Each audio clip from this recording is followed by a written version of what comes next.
नमस्कार, मैं पत्रकार आशीष राठौर आपका फिर से एक बार स्वागत करता हूं। अपने गंभीर विचार आप लोगों से प्रस्तुत करता हूं। मुझे सपोर्ट करने के लिए आप लोगों का दिल से धन्यवाद। ऐसे ही मुझे सपोर्ट कीजिए, चैनल को सब्सक्राइब कीजिए, लाइक कीजिए। दोस्तों, संजय राउत किस तरह के राक्षस हैं, ये उनके प्रवृत्ति से पता नहीं चल पाता कि वो उनकी सोच कैसी है, उनकी विचारधारा कैसी है, क्योंकि जब वो जिस तरीके से स्टेटमेंट देते हैं, बयान देते हैं और अचानक अपने बयान के ऊपर कायम नहीं रह पाते हैं। और सबसे बड़ी बात तो ये है कि जब वो आरोप लगाते हैं और आरोप लगाने के बाद जब उनसे सबूत मांगा जाता है, तो फिर वो सबूत भी नहीं दे पाते हैं। अभी हालिया एक वाकया सामने आया जब नरेंद्र मोदी जी मुंबई आए हुए थे दौरे पर, तो उस दौरे के दौरान एक घटना हो जाती है। सैफ अली खान के घर में एक चोर घुस जाता है और उस चोर ने क्या किया कि हमला कर दिया सैफ अली खान के ऊपर। फिर इस पे राजनीति तो होनी थी क्योंकि सैफ अली खान मुस्लिम है और मुस्लिमों के लिए तो तमाम महागठबंधन की सरकार जो है वो हमेशा इस पे राजनीति करती रही है और माइनॉरिटी का तो ही ये लोग पॉलिटिक्स करते हैं, ये सब जानता है। तो इस पर संजय राउत ने बयान देना शुरू कर दिया और बयान में उन्होंने क्या दिया? बयान तो ये दिया कि नरेंद्र मोदी जी जिस दिन आए मुंबई में, उसी दिन कैसे सैफ अली खान के घर में एक चोर घुस जाता है और उनके ऊपर हमला कर दिया जाता है। जब हमला करने की बात आती है तो बाद में ये भी पता चला जाता है कि हमला जो किया, उसने चाकू इस तरह से घोंपा कि उनकी मौत भी हो सकती थी। 2 एमएम का उसमें छुरा भी उनके शरीर में चला गया था ऑपरेशन के दौरान, वो निकाला गया। तो डॉक्टर यहाँ पे अलग से कंट्रोवर्सी करते हैं, उतने डीपली नहीं जाना चाहता हूँ। सवाल ये है कि जब हमला होता है सैफ अली खान के घर पे उस चोर के द्वारा, तो सीधा आरोप लगाना शुरू कर देते हैं संजय राउत नरेंद्र मोदी जी के ऊपर, बीजेपी के ऊपर। लॉ एंड ऑर्डर के ऊपर सवाल खड़े शुरू कर देते हैं कि लॉ एंड ऑर्डर पूरी तरीके से मुंबई में खराब है। मैं आपको पुराने दिन वो जरा याद दिलाना चाहता हूं जब लॉ एंड ऑर्डर की बात आई है। तो जब महाविकास आघाड़ी की सरकार थी, तो किस तरीके से तानाशाही की सरकार चल रही थी।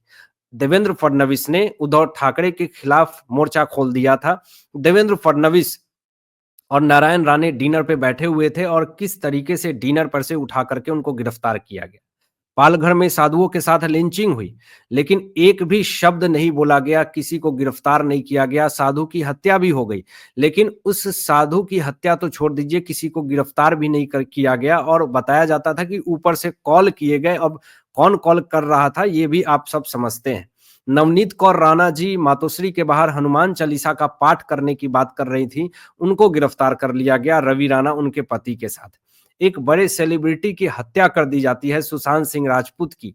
आईपीएस ऑफिसर आते हैं जांच के लिए तो उनको क्वारंटीन कर दिया जाता है। बिहार से पुलिस आते हैं तो उनकी जिंदगी कुत्ते जैसी बदतर बना दी जाती है। तो ये तानाशाही की सरकार महाविकास आघाड़ी सरकार ने करी और ये बात कर रहे हैं लॉ एंड ऑर्डर की। अब मैं इसलिए ये लॉ एंड ऑर्डर की चर्चा किया, जरूरी था क्योंकि लॉ एंड ऑर्डर इनकी सरकार में कैसी थी ये हम सब ने देखी। लेकिन सवाल ये उठता है कि सबसे बड़ा मुद्दा जो इन्होंने बनाया कि सैफ अली खान के घर में चोर घुसा, उनको मारने की कोशिश करी, इसको मुद्दा बनाने का कोशिश किया। तो इसी मुद्दे पे जब आगे बढ़ते हैं तो फिर पता ये चलता है कि थाने की पुलिस ने गिरफ्तार कर लिया उस शख्स को जो कि विजय दास अपना नाम बता करके रह रहा था। जब जांच में पता चला तो वो एक बांग्लादेशी घुसपैठिया निकला और उसका नाम शरीफुल इस्लाम शहजाद है।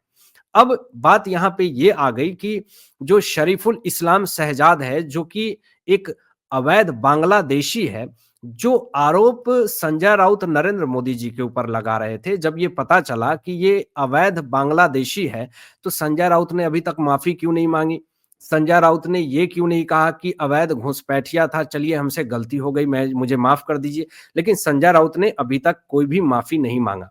किस प्रवृत्ति के ये राक्षस हैं, ये तो इन्हीं को पता होगा क्योंकि इनकी विचारधारा, इनकी विकृति सोच साफ तौर पे पता चलती है।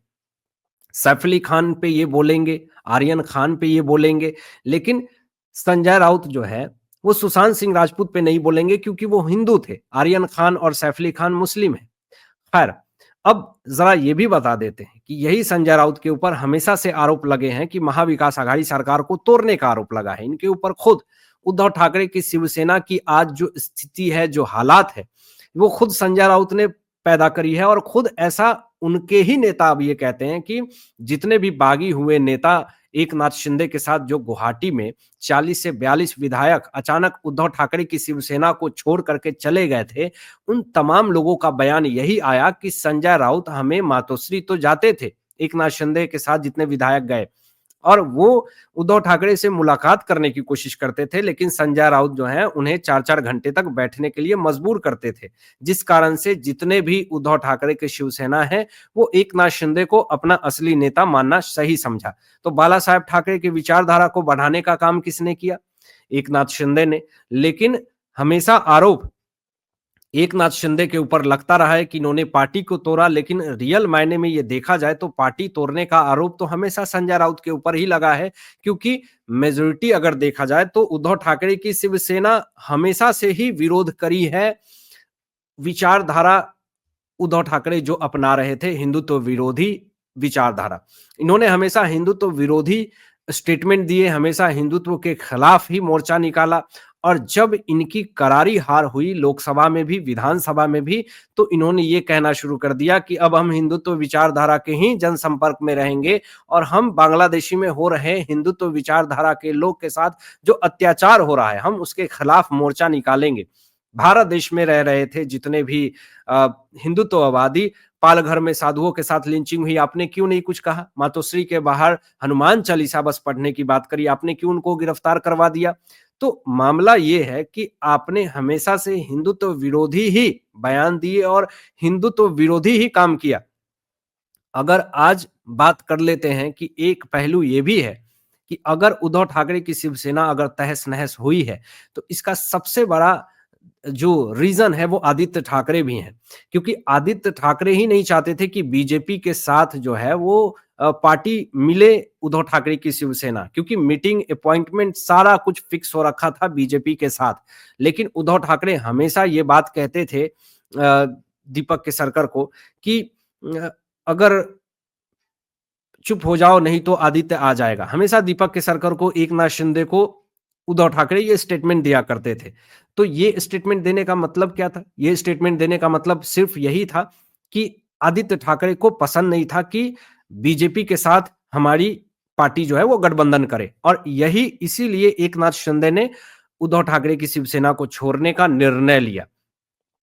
तो सबसे बड़ी अगर मैं एनालिसिस करूं उद्धव ठाकरे के ऊपर, संजय राउत के ऊपर और आदित्य ठाकरे के ऊपर, तो मेरा अपना एनालिसिस, मेरा पॉइंट ऑफ व्यू यही कहता है कि जो ये कहते हैं वो करते नहीं हैं।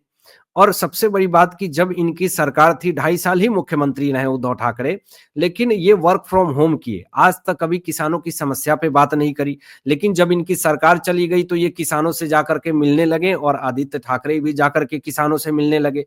वही किसान लोग सारे उद्धव ठाकरे और आदित्य ठाकरे को वहां से भगा दिया, उनको थोड़ा भी भाव नहीं दिया। तो यही चीजें दर्शाती है कि पूरी तरीके से अगर इनकी पार्टी मटिया मेल हुई है, इनकी पार्टी अगर खराब हुई है, तो सिर्फ और सिर्फ संजय राउत को ही दोषी ठहराना ये सही नहीं है। संजय राउत का अगर 80% गलती है, तो 10% उद्धव ठाकरे का और 10% आदित्य ठाकरे का भी यहाँ पे गलती साफ तौर पे दिख रही है। हालांकि आप क्या सोचते हैं इन तमाम विषयों पे अपनी विचार व्यक्त कीजिएगा। मिलते हैं एक लेटेस्ट एनालिसिस के साथ, तब तक अपना ध्यान रखें, ख्याल रखें। सत्यमेव जयते।